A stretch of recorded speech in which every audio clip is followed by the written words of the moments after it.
Welcome to doctor மைத்லிஸ் music therapy channel.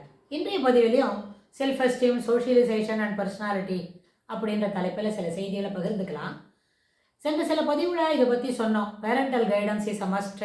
அவங்களோட சோஷியலைசேஷனை enhance பண்ணுறதுக்கு, செல்ஃப் எஸ்டீம் வளர்த்துக்கிறதுக்கும், தன்னம்பிக்கை, சுய முனைப்பு இதெல்லாம் சிறப்புப்படுத்திக்கணும்னு சொன்னால் தாய் தகப்பன் நல்லபடியாக பிள்ளைங்களுக்கு கைடன்ஸ் கொடுக்கணும். அவங்களோட மானிட்டரிங் இருக்கணும்.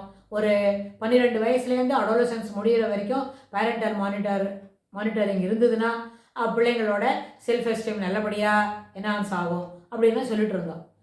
நம்முடைய ஸ்டூடெண்ட்ஸ் என்ன பண்ணுறாங்க, கேட்குறாங்க, டாக்டர் அப்படி பேரண்டல் கைடன்ஸ் கிடைக்காட்டா எப்படி அவங்க கற்றுப்பாங்க இதை பற்றி, அப்போ என்ன ஆகும் அப்படின்னு சொல்லி கேட்டிருக்காங்க. நல்ல சரியான கேள்வி தான். அந்த கேள்வி கேட்ட நேயருக்கெல்லாம் நம்ம நன்றி சொல்லலாம். என்ன சொல்லணும்னு கேட்டால், பேரண்டல் கைடன்ஸ் கிடைக்கல, அப்பா அம்மாக்கே நல்ல பழக்கங்கள் இல்லை அப்படி எடுத்துக்கிட்டாலும் சரி, ஒருவேளை தாய் தகப்பனுக்கு அதெல்லாம் சொல்லிக் கொடுக்க தெரியல அப்படின்னு எடுத்துக்கிட்டாலும் சரி, சில சமயத்தில் நிறைய பேர் இருப்பாங்க இந்த உலகத்தில் பால்யத்திலேயே, அதாவது சிறு வயதிலேயே கொஞ்சம் கஷ்டங்களை அனுபவித்தவங்க அப்படின்னு இருந்தாக்க அவங்களுக்கு தாய் இல்லாமல் இருந்துக்கலாம், சிலப்போ தகப்பனார் இல்லாமல் இருந்துக்கலாம். அப்படி இருக்கிறதுனால அவங்களுக்கு நல்ல வழிகளை சொல்லிக் கொடுக்காத இருக்கிறதுக்கும் அதுபோல் வாய்ப்பு இருக்கலாம். All the 3 aspects R possible. எதாக இருந்தாலும் நம்மளுக்குன்னு சில அந்த நேரத்தில் நம்மளுக்கு என்ன பண்ணுவாங்க, வீட்டில் இருக்கிற பெரியவங்க, தாய் தகப்பன் இல்லாட்டா, தகப்பன் இல்லை தாய் மட்டும்தான் இருக்கிறாங்க, அவங்களே ரொம்ப சிரமப்படுறாங்க அப்படின்னு இருந்தாலும், அந்த நேரத்தில் பாட்டி தாத்தா இருந்தாலும், இல்லை வேறு அத்தை மாமா அதுபோல் யாரான்னு இருந்தாக்க அவங்க என்ன பண்ணலாம், இந்த பிள்ளைங்களுக்கு கைடு பண்ணலாம். இல்லைன்னா அவங்க வீட்டில் எப்படி அவங்க தாய் தகப்பன்கிட்ட இருக்கிறாங்க, அந்த நல்ல பழக்கங்கள் எதுவோ அந்த பழக்கத்தையும் வழக்கத்தையும் நம்ம அதை அப்சர்வ் பண்ணி தெரிஞ்சுக்கலாம். ஏன்னா ஒரு சில நேரத்தில் ஒரு கெட்ட பழக்கத்தினால நம்மளுக்கு சில விஷயங்கள்லாம் நம்ம அப்பா நம்மளுக்கு சொல்லித்தரல அப்படின்னா, அப்போ நம்ம அப்பா மாடலாக இருக்க முடியாது நம்மளுக்கு. அப்படின்னா நம்ம என்ன செய்யலாம், நம்மளே சில முக்கியமான கருத்துக்களை நல்ல புஸ்தகங்களாக வாசித்து, பெரிய பெரிய தலைவர்கள்லாம் இருப்பாங்க அப்படின்னா, ராமர் எப்படி அயோத்தியில் தசரதர்கிட்ட இருக்கும்போது நம்ம பார்த்தோம், அந்த குணாதிசயங்கள் என்ன இருந்தது, அவர் எப்படி கற்றுக்கிட்டாரு.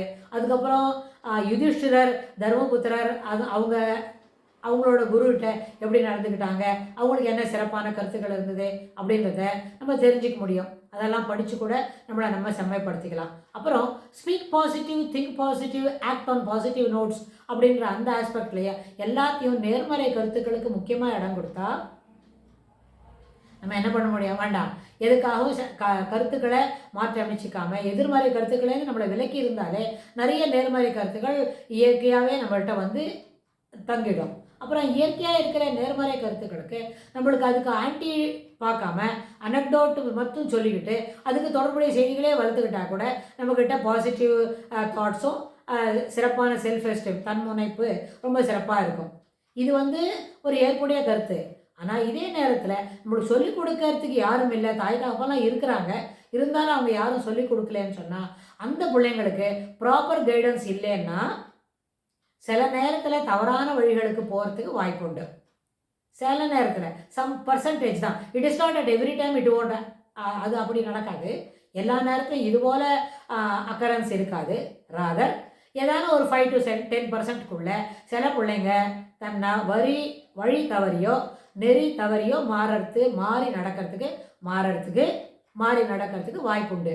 ஆனால் அந்த நேரத்தில் கூட ரொம்ப தூரம் அவங்க வழி மாறி வெளியில் போகிறதுக்கு முன்னாடி அவங்கள கொஞ்சம் தூரத்துக்குள்ளேயே அவங்கள மடக்கி டேர்ன் ஓவர் பண்ணி அவங்கள என்ன பண்ணலாம், வாழ்க்கையின் சிறப்பான வழிகள் திறந்திருக்கிறது, இப்படி கூட உன்னுடைய முயற்சிகளை நீ செய்து பார்க்கலாம்னு சொல்லி அவங்கள நல்வழிப்படுத்துறதுக்கு வாய்ப்பு உண்டு. ஆனால் இது எல்லாத்துக்குமே ஈஸ்வர சித்தம் இஸ் அ மஸ்ட். கடவுளுடைய அருள் நம்மளுக்கு நிச்சயமாக ஓனமாக இருக்கும்.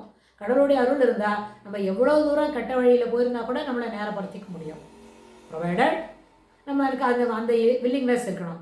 அதெல்லாம் ஒன்றும் மனசில் ஒரு ஈரமே வளர்த்துக்காத ஒரு இண்டிவிஜுவலாக நம்ம வளர்ந்துட்டோம்னு சொன்னால் இதுலேருந்து வெளியில் வரத்துக்கு நிறைய பெரிய முயற்சி எடுக்கணும். அந்த முயற்சியில் நம்ம சில நேரத்தில் தோற்று போயிட்டால் அப்போ என்ன இருக்கும், நம்ம நடுவில் ஒரு பதிவில் பார்த்தோம், கால்குலேஷன்ஸ் மட்டும்தான் இருக்கும். அதாவது இம்பேஷன்ஸ் மட்டும்தான் இருக்கும். அதுலேருந்து வர ஒரு லேர்னிங் இருக்கிறதுக்கு வாய்ப்பு இல்லாத போயிடும். அதனால் இம்பேஷன்ஸ் மட்டுமே இருந்தால் இதை செய்யணும் அது செய்யணும் அப்படி இருக்கணும் இப்படி இருக்கணும்னு வாயில் மட்டும் சொல்லுவாங்க. அதுக்கு உண்டான பிளான் வச்சுக்கலன்னு சொன்னால் only they have the impulsive behaviour and execute it and show themselves as என்ன ரொம்ப நான் தான் மைட் ஜாஸ்தியாக இருக்கு எனக்கு, I'm having this much power அப்படின்னு காட்டுவாங்க. அந்த பவரில் நிறைய பொய்மையும் என்ன இழப்பும் கிடைக்கிறதுக்கு வாய்ப்பு நிறைய இருக்கும்னு சொல்லி இந்த பதிவை நிறைவு செய்கிறோம். இதுக்கு தொடர்புடைய செய்திகளை இன்னும் விவரமாக வரப்போகிற பதிவுகளில் பார்க்கலாம். Thanks for